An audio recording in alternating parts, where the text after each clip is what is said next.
de notre position au Qatar, des compétences techniques du groupe.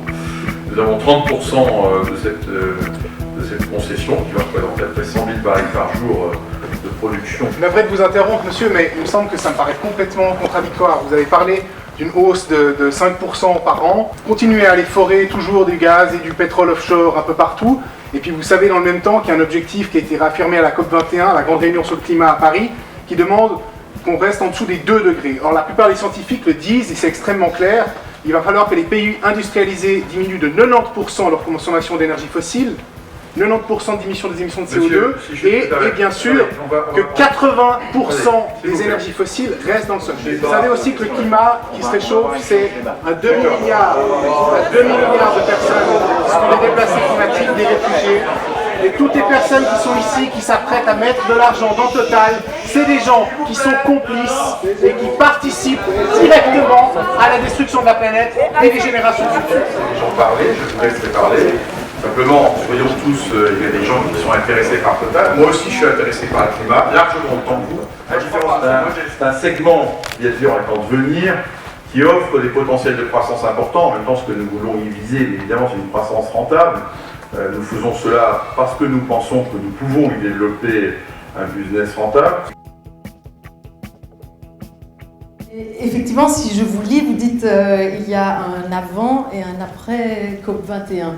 Et je peine à croire, j'ai entendu les chiffres du monsieur, je ne suis pas un cador en chiffres, mais néanmoins, à ma connaissance, vous connaissez mieux que moi le rapport du fameux groupe d'experts du GIEC. Selon eux, il n'y a pas d'alternative. Si nous voulons pour nos enfants... On arrête tout de suite ces histoires-là. Franchement, on arrête maintenant ces histoires d'écolo là. On s'est fait phagocyter la Réunion, c'est classique, ça arrive tout le temps en ce moment. J'ai terminé, si vous voulez. Pardon, excusez-moi. Oui, non, je vois mal comment concrètement il est possible à la fois d'exploiter avec la compétence que vous avez dans le domaine, de faire une exploitation énorme et d'avoir des barils et des barils et des barils. Et de, vous vous asseyez ou je vous sors. Asseyez-vous, je vous sors. Bon, et là, il y en a ras-le-bol, c'est fini maintenant. On n'est pas là pour parler philosophie, c'est une réunion financière ici. Hein. On n'est pas là pour parler philosophie, ça bon. Alors ça va, les baba cool là, on sort, parce qu'ici on parle business, c'est tout, on est venu pour ça. Monsieur, c'est pas la peine de s'énerver. Non, si ça m'énerve, c'est tout le temps pareil. Dans toutes les réunions d'actionnaires où je vais, ils sont là, les écolos. Il y en a ras-le-bol, il faut prendre des mesures sérieuses avec cette affaire, parce qu'il y en a ras-le-bol. Hein, on n'est pas là pour parler philosophie, on est là, c'est une réunion financière ici. Non mais on est extrêmement déçus du Kempinski parce qu'il n'y a même pas de mesures de sécurité qui sont prises par rapport à des gens comme ça. Toutes les réunions où on assiste, il y a toujours des interventions de ces gens-là. On parle jamais de dividendes, on parle que de CO2, on s'en fout bordel.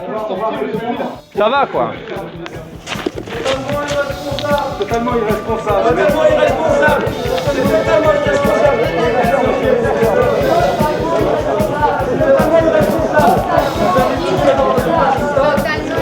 Quand je fais la contestation qui va avec.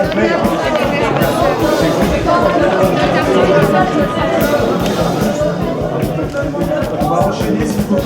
Est-ce que vous pouvez poursuivre? On va récupérer ma pochette. Merci. Oui. Vous n'avez pas à me toucher. Je n'ai dérangé. Vous n'avez pas à me toucher.